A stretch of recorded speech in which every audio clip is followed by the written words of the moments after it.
99% of the women I talk to struggle with balancing motherhood with the career or the business. And very often, a lot of us have accepted that to be successful in all areas, we have to work double hard.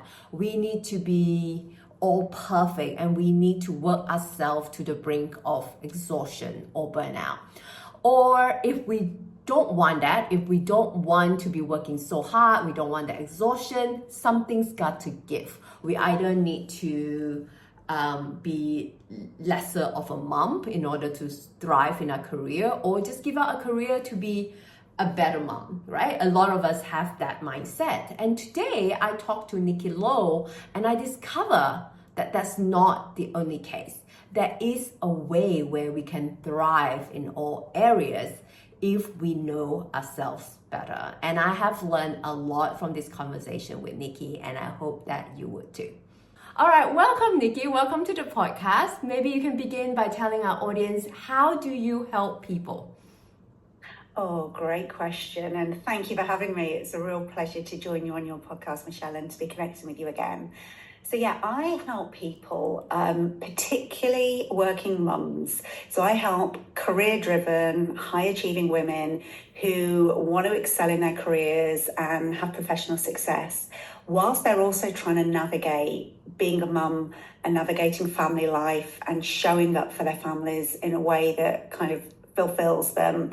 And that kind of intersection is where I really help women that struggle to achieve the career success they want whilst also showing up for their families. Often they feel that they're sacrificing their well-being or their sanity, trying to do both. And I work as an executive coach, specifically helping women in that area. Perfect. So I've always wondered, so what does an executive coach really do, and who are your typical clients? Okay, great question.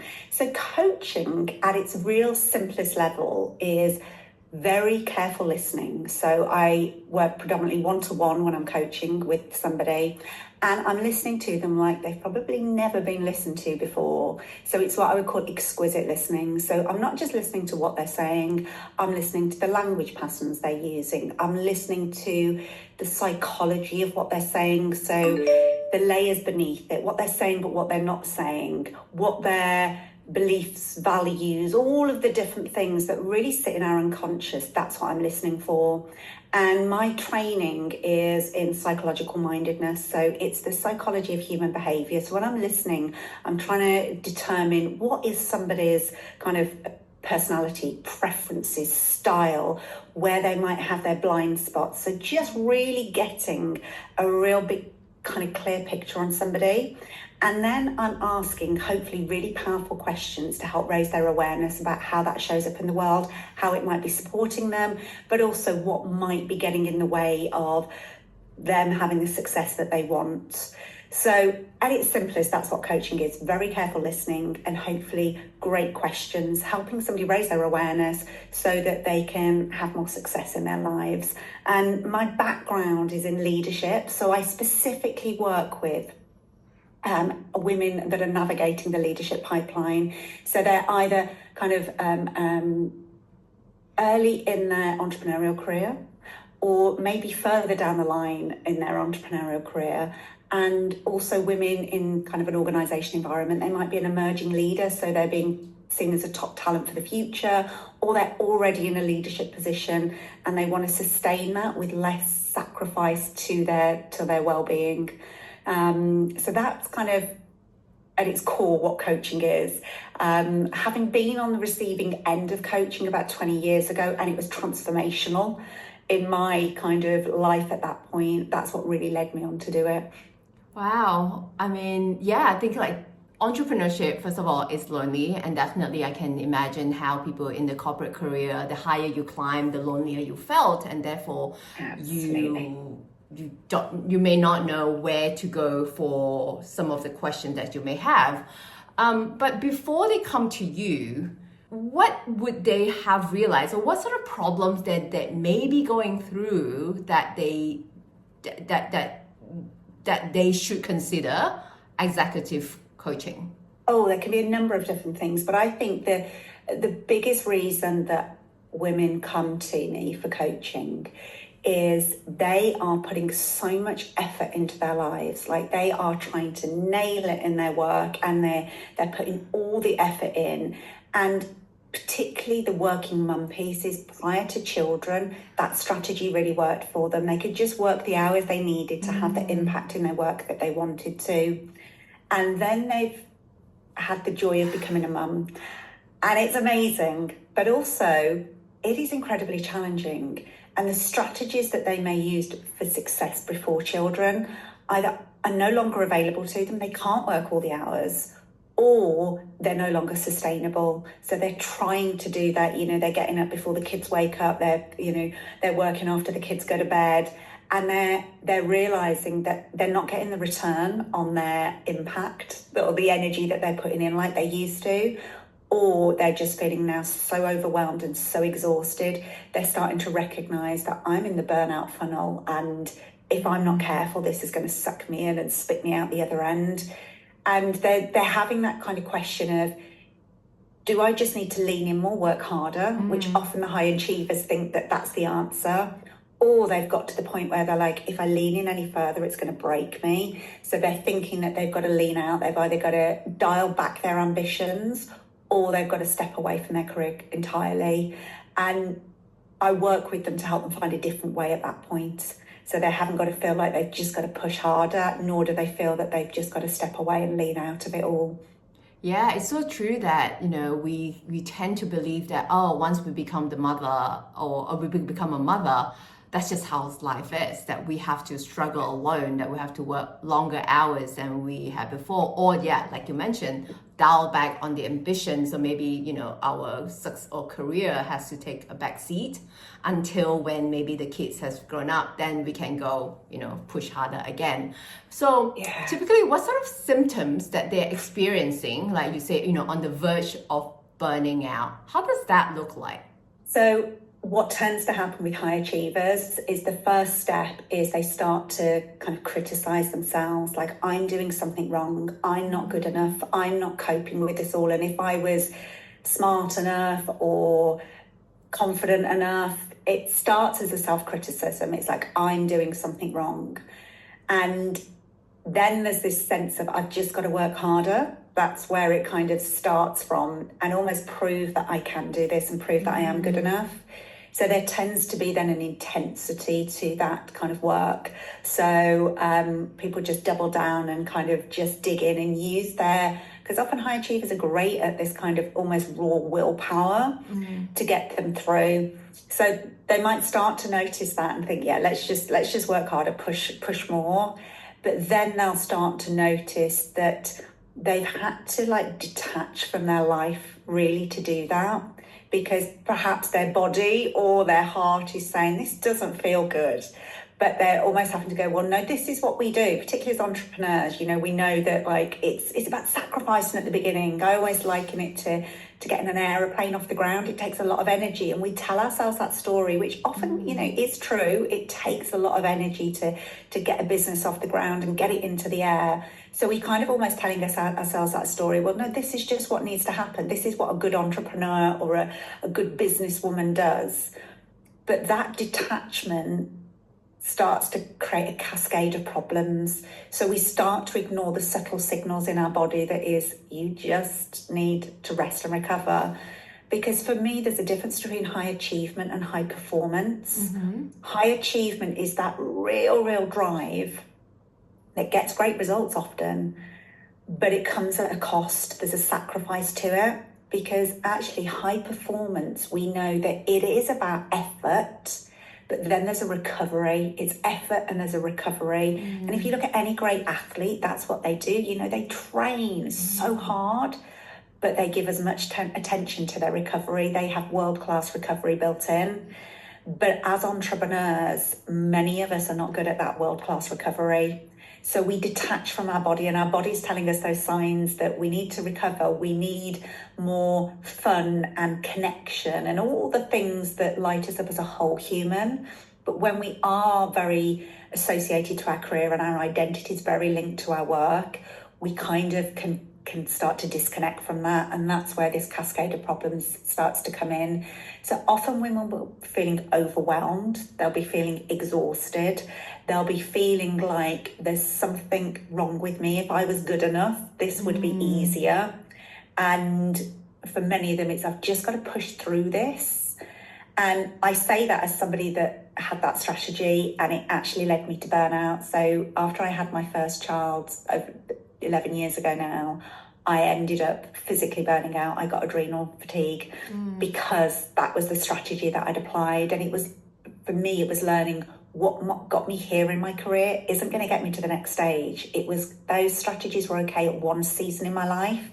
But I think particularly for anybody listening that is an entrepreneur and has family commitments, those strategies often aren't the ones that are going to get us to the next level of success. And we have to reimagine kind of the strategies to really get that, what I would call true high performance as a businesswoman, where we're living well and we're working well. And often those two can feel in conflict. And you're so right about how even athletes, they have their training super hard season, and then they have their off seasons, right? But then as moms and entrepreneurs or high level executive in a corporate business, or you often just push all year round, you just push hard all year round. And we heard that it is from your own experience that you came to this line of work. And perhaps you can share with us, how did you go from being a burnout mom to what you do today?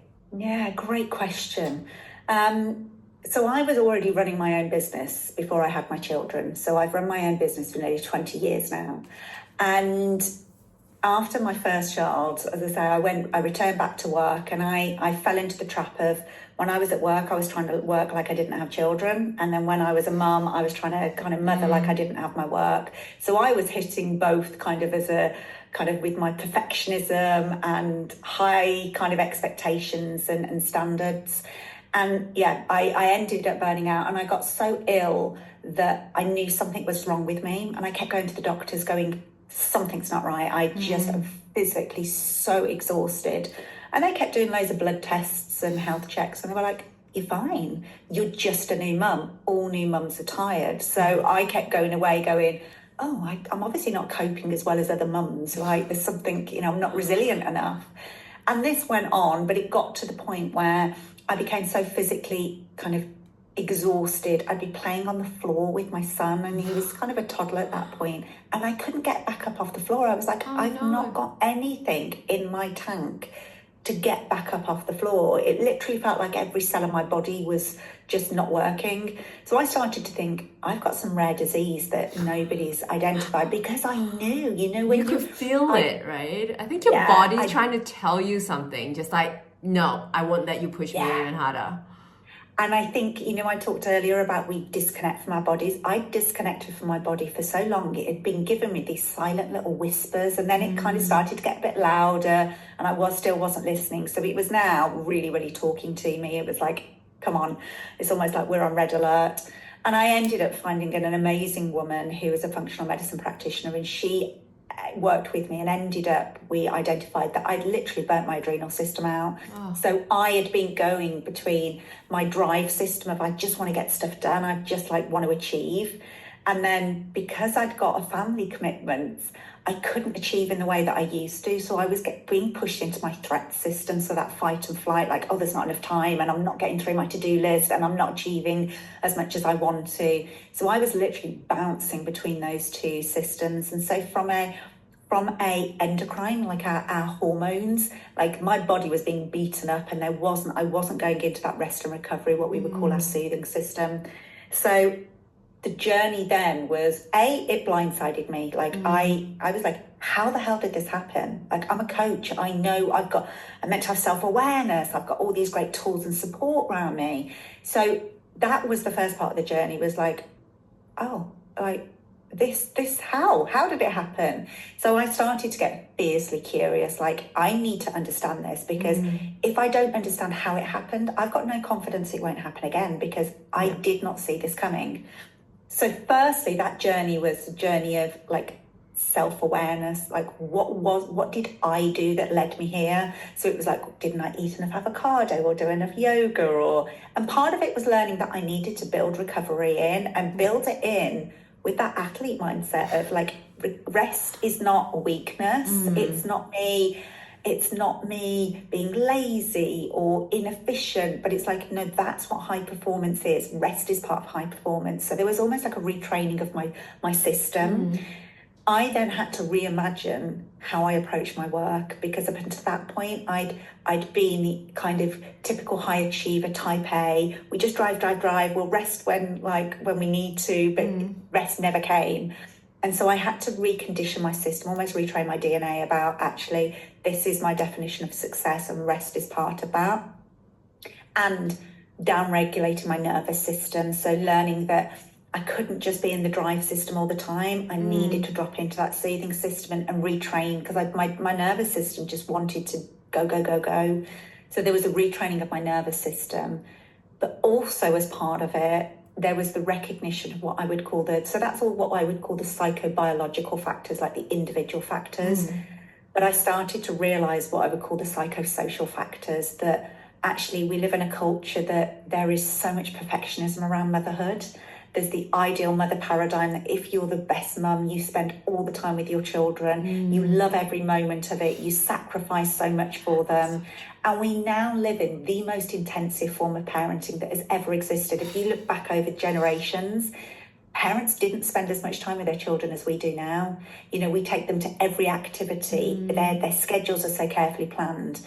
You know, in previous generations, it was like you'd go out and play with your friends and you'd come back at kind of for dinner of an evening or whatever it might be. But there was a lot more freedom and autonomy because the world felt safer and all of those pieces. So I started to see almost the water I was swimming in. It wasn't just me as a fish that needed to kind of adapt, but the water that I was swimming in, I needed to pay really careful attention to. It's almost like there's these gravitational pulls. You know, we need to have the perfect body and the perfect house and be the perfect mum. And I was like, oh my God, no wonder I'm exhausted. Like, I'm feeling the pressure of all of that. And that sense that if I wasn't working, the only permission I would give myself is to be with my kids. And the only permission I would give myself to not be with my kids was if I was working, and going, this isn't a whole healthy human. I need to have part of me that's not the professional and not the parent. Like, where can I carve the time? And that felt really, really difficult, if I'm honest. It was recognizing my mum had died before I had my children, so I hadn't got necessarily the direct support around me. So I got comfortable with asking for the support I needed, and up until that point I was so hyper independent. I was like, I can do it all, and I can do it all myself, and that's what a great woman does. So there was a lot of layers to kind of, there was the physical well-being, there was the emotional well-being, but then I stripped back all the layers and looked at kind of those psychosocial factors as well. And it was probably a 2-year recovery journey till like I started to feel truly well again. Like, I hadn't realised how far I was away from it. But learning all of those factors, and as I say, getting so fiercely curious about it, led me to go, I need to share this with more women, because so many of us are stuck in the water, and we're swimming so hard thinking, God, it's just me. If I just work a bit harder, this will get easier. And it's recognizing all of those factors and kind of finding your center in all of that to go, I actually, part of my recovery, I was like, obviously work's not working for me. Trying to combine my work with motherhood isn't working. And I was fortunate that I was in a position where I could step away from my work. So I decided, right, I'll just take work out of the equation for as long as it needs for me to recover. And I kid you not, within a month of me stepping back from my work, I realised that wasn't the answer. What I've come to realise is work is part of my well-being. So the intellectual challenge, the stimulation, the intellectual growth is actually really fundamental to me and makes me a better mum. So it was at that point I went, I just need to reimagine how I combine the work and motherhood and my life. I need work as part of me, and giving myself permission to be okay with that, I think, was really important. So and then I was like, I want to share this with more women, because if they're feeling like they've got to dial back their ambitions, that wasn't the answer for me. Yeah. My ambition's still really important. I just got to find a way of navigating that.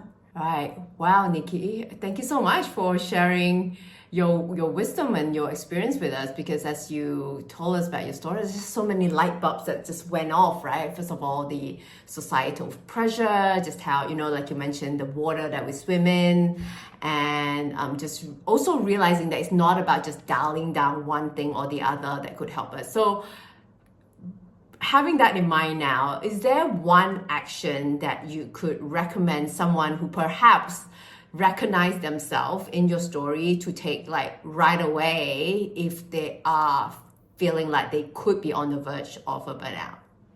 Yeah, I think there's two things that I would suggest, and they're two strategies really.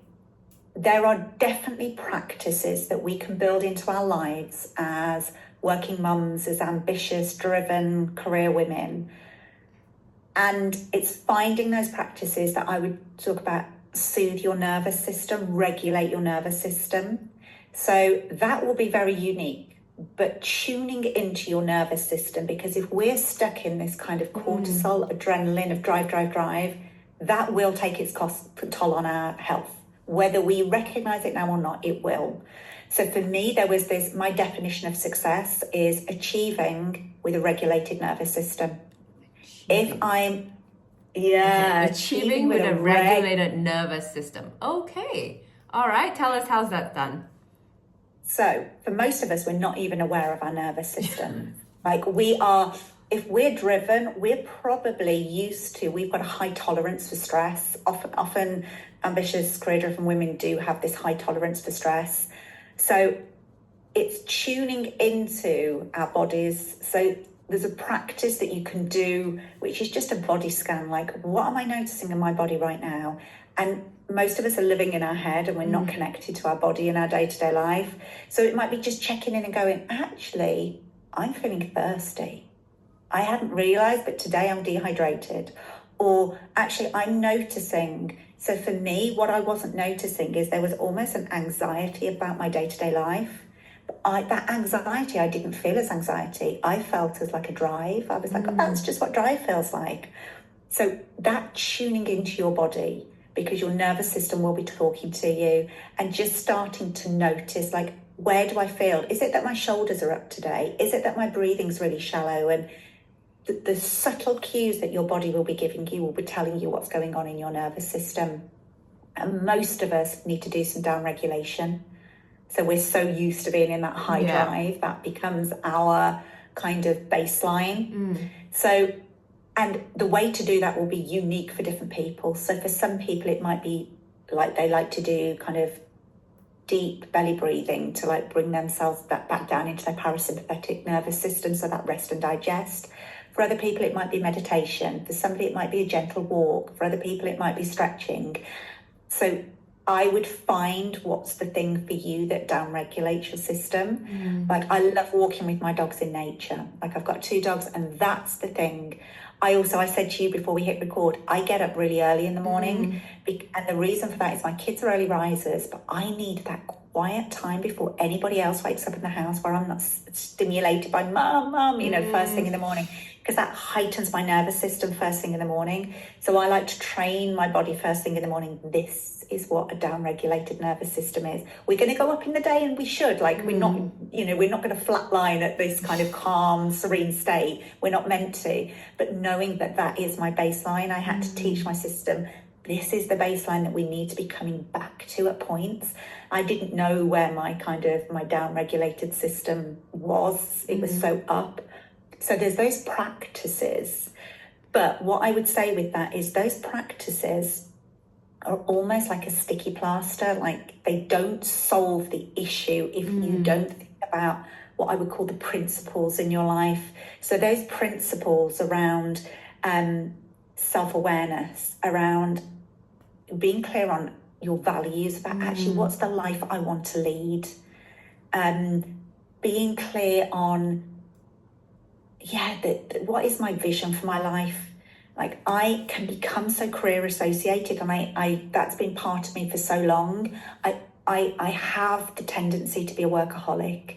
So those principles keep me in the, but this is the life I actually want. Yes, I want to achieve in my career, but this is what a wholehearted life looks like. And I have to anchor myself back to those principles. And so it's like the values in which I walk every day through my life is like, well-being is now such an important value of mine. I have to check back in and go, actually, am I living in alignment with that value, and what does that mean?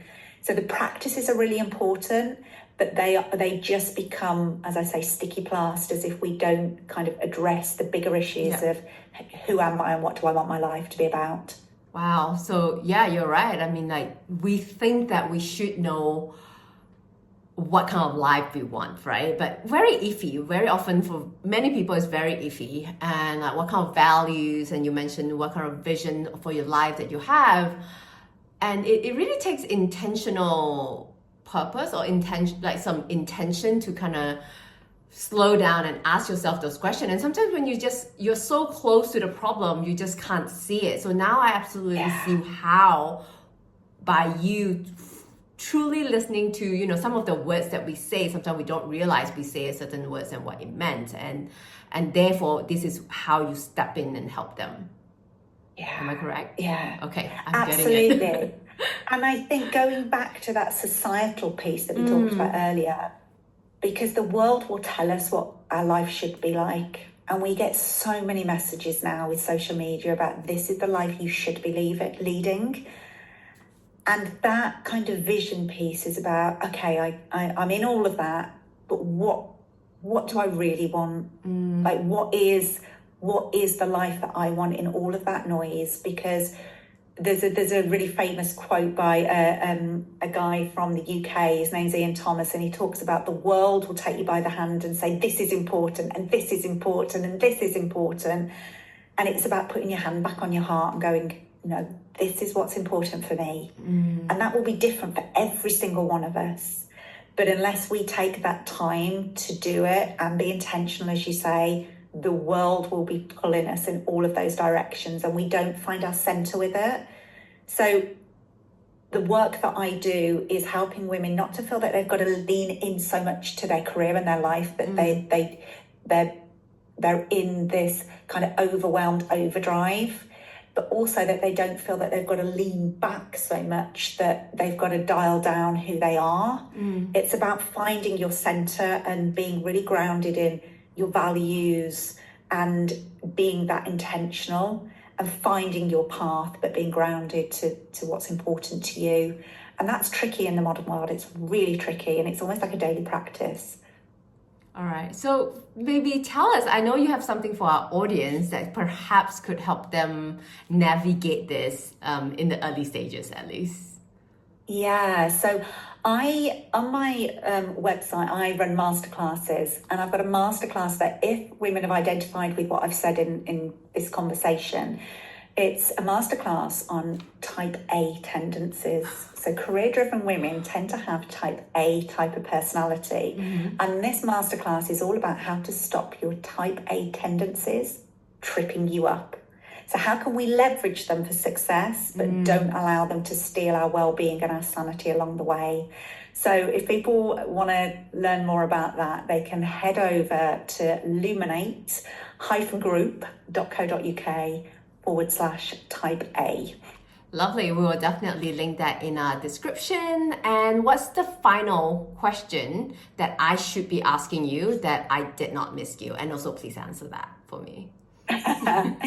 I think the final question is, like, what's the secret to thriving as a ambitious mother?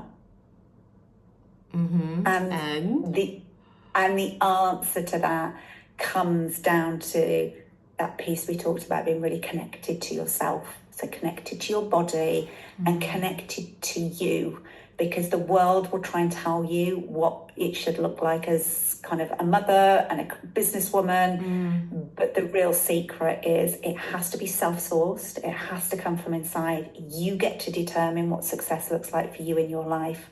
But that's really hard in a very noisy world. That's so true. And especially if you're type A and it begins with self-awareness, and that for, I think, your masterclass would be the perfect starting point for them to get to know what are their tendencies that could be sabotaging and what can they lean into that could help them thrive in both motherhood and their workplace. Thank you so much, Nicky. Yeah, it's been a pleasure. Thank you for having me on, Michelle.